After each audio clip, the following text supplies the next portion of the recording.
want you to start to expand your thinking a little when it comes to creatine, because we think of this as like, oh, just bodybuilders take this. Not so. Look at your patients or your clients who are not getting enough bioavailable protein. So your vegetarians, elderly people. This is not, again, just for muscle mass. This is also for cognition. So we want to be thinking a little bit more, like panning out and seeing, wow, like this is not, way back, I know, like in the 80s and 90s, like you think of creatine as like something that's just like putting on bulky muscles and stuff like that, but not so. We want to be very strategic and kind of nerd out when it comes to amino acids, and especially in isolation like this, and what kind of benefits can they provide, and is the best delivery system for these peptides. I am splitting a dose of creatine before and after workout. So 5 grams is about the daily dose.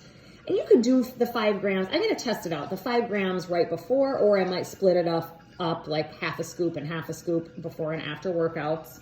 Both are very beneficial. This is ATP. So like production of ATP, it plays a huge role in that.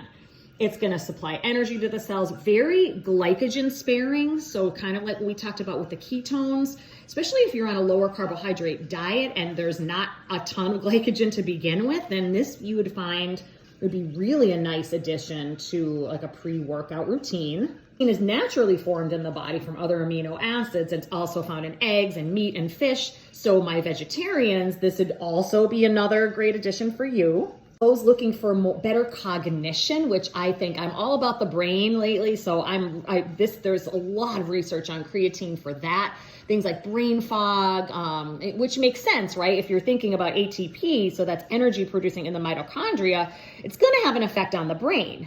Stress, whether physiological or emotional, tissue recovery, sleep issues, this could be your best friend. So all it is you want to do it by itself in just some warm water for maximum absorption. Also come back and clarify too. So empty stomach. So this is if you're in a fasted state. So I should remember, just to remind you guys, when I do my workout, it's usually fasted. So that's why I'm doing it with this. It actually is even better absorbed with a little bit of an insulin surge. So not necessarily a lot of protein with it. You don't want any other competitors, but I would say some kind of carbohydrate, just a little bit of a carbohydrate can also be effective. So I wanted to put that out there. So it's not like you have to have it on an empty stomach, but if you are fasting, then of course you would. There's no calories, so it's not going to break a fast on its own.